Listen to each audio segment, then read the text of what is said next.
مجھے یاد ہے کافی عرصے بعد میں نے جو سب سے ہائی پروفائل اسٹوری کی تھی وہ تھا جام ساقی کیس، اور اس کیس کا ایکچولی نام بھی جام ساقی جو ہے وہ میری اسٹوری سے بنا، اور پھر وہ کنٹینیوسلی اتنی زیادہ اسٹار میں ایک ریگولر خبروں کے طور پہ وہ جو کیس چلتا تھا، اور وہ بہت ہائی پروفائل کیس بنا۔ اس کیس کا ایک ہمارا مرکزی کردار پیچھے ابھی مجھے نظر آیا، شبیر شر بیٹھا ہوا ہے، اس نے کتاب بھی لکھی ہے۔ لیکن اس کیس کو انیشلی تو ہوتی تھی، اسٹوری لگ جاتی تھی۔ ایک دن اچانک پتہ چلا کہ جو وہاں کے جام ساقی اور دوسرے لوگ ہیں انہوں نے ایک لمبی لسٹ دی ہے وٹنسز کی، جس میں محترمہ بے نظیر بھٹو کا بھی نام ہے۔ اب میں بے نظیر بھٹو سے اس سے پہلے کبھی بھی نہیں ملا تھا،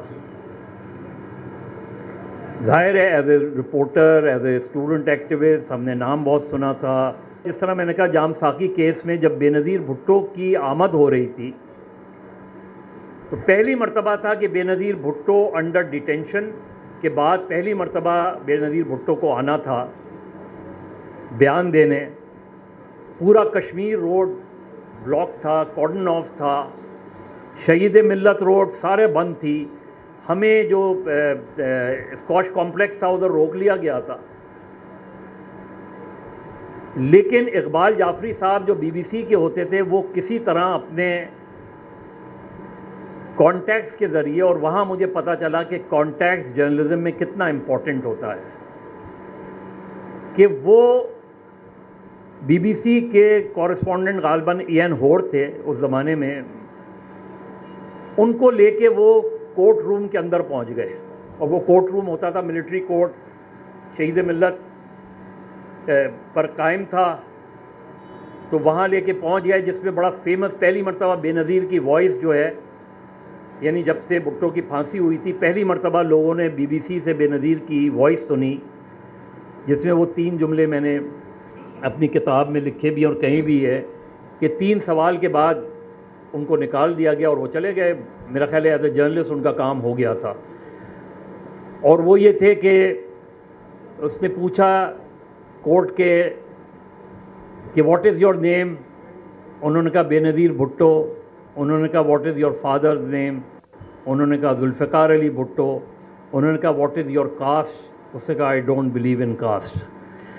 یہ 3 جملے تھے جو اس کے بعد وہی جملے بی بی سی سے نشر ہوئے۔ وہاں مجھے لگا کہ یار کانٹیکٹس بہت ضروری ہوتے ہیں، اور خدا کا شکر ہے اس کے بعد اسی لیے میں نے جو اپنی دوسری کتاب ہے جرنی تھرو کیوس، وہ میں نے 2 جرنلسٹوں کو نام ڈیڈیکیٹ کی، ادریس بختیار اور اقبال جعفری۔ یہ دونوں لوگ ایسے ہیں جن سے میں نے رپورٹنگ کا طریقہ بھی سیکھا، کانٹیکٹس بنانا بھی سیکھا، اپنے کانٹیکٹ کو کیسے پروٹیکٹ کرتے ہیں وہ بھی سیکھا اس میں، اور if in doubt leave it out بھی سیکھا کہ اگر خبر میں آپ کو ڈاؤٹ ہے تو اس سے بہتر ہے کہ آپ غلط خبر دیں، آپ خبر نہ دیں۔ جو کچھ بہت ہی ایسے واقعات ہیں جو چونکا دینے والے واقعات ہیں، جس میں بہت زیادہ میں سمجھتا ہوں کہ رپورٹنگ، میں نے جب اپنی رپورٹنگ کا آغاز کیا تو میرے پاس اتفاق سے 1986 کا اسٹار موجود تھا۔ اس زمانے میں ہم ایک نکالا کرتے تھے بلیٹن بورڈ، یہ ہم یونیورسٹی میں تھا، یہ کیمپس چاکنگ کے نام سے اسٹار نکالا کرتے تھے۔ اسٹار اخبار میں یہ ایک پیج ہوتا تھا کیمپس چاکنگ، اس میں کالج یونیورسٹیز کی جو خبریں ہوتی تھیں چھوٹے، اسی کے اندر ایک میرا یہ کالم ہوتا تھا بلیٹن بورڈ، اس میں اس کی ساری وہ چیزیں ہم اس کی کوریج کرتے تھے،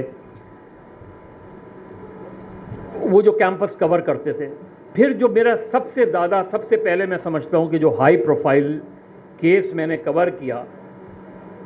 وہ 2 تھے، 86 سوراب گوٹ اور علی گڑھ اور قصبہ کالونی۔ اور پھر پین ایم ہائی جیکنگ. دو تو ایسے تھے جس سے نظر آ رہا تھا، اگر میں آج بیٹھ کے یہ کہوں کہ 86 کا جو سوراب گوڈ تھا، اور ہم نے اس زمانے میں یہ اسٹوری، اسٹار نے انویسٹیگیٹو اسٹوریز کی ہیں، وہ اس کی چیزیں موجود ہیں کہ کس طریقے سے چیزوں کو تبدیل کیا گیا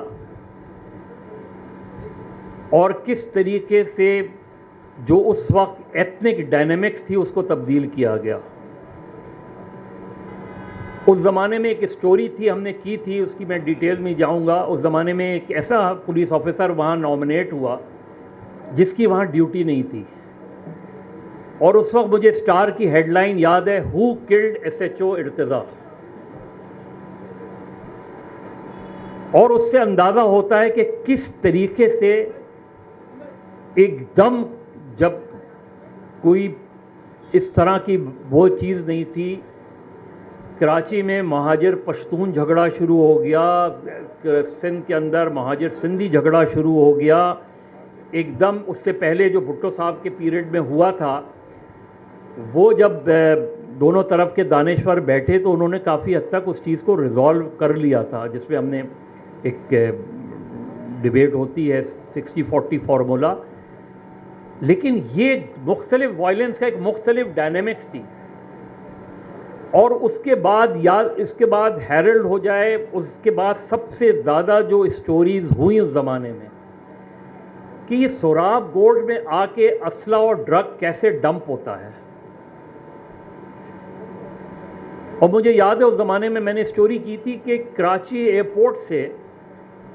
ہیومن اسمگلنگ کیسے ہوتی ہے، اور اتنی بڑی تعداد میں ہیومن اسمگلنگ ہے کہ شاید میری وہ ایک اس زمانے میں امریکن اسٹیٹ ڈپارٹمنٹ یا ان کی بی آئی کی اس کی ایک رپورٹ میرے پاس پڑی ہوئی ہے کانفیڈینشیل. اس میں ان 3 افسران کے نام بھی لکھے ہوئے ہیں کہ ان کے بارے میں جو کہا گیا تھا کہ ان کے نزدیک they were involved in human smuggling. اور علی گڑھ اور قصبہ کالونی تو کیسے اچانک چیزیں ہو گئیں، اور یکا یک اس سے پہلے ہم بشرا زیدی دیکھ چکے تھے. بشرا زیدی کا بھی واقعہ ان ہائی پروفائل کیسز میں آتا ہے.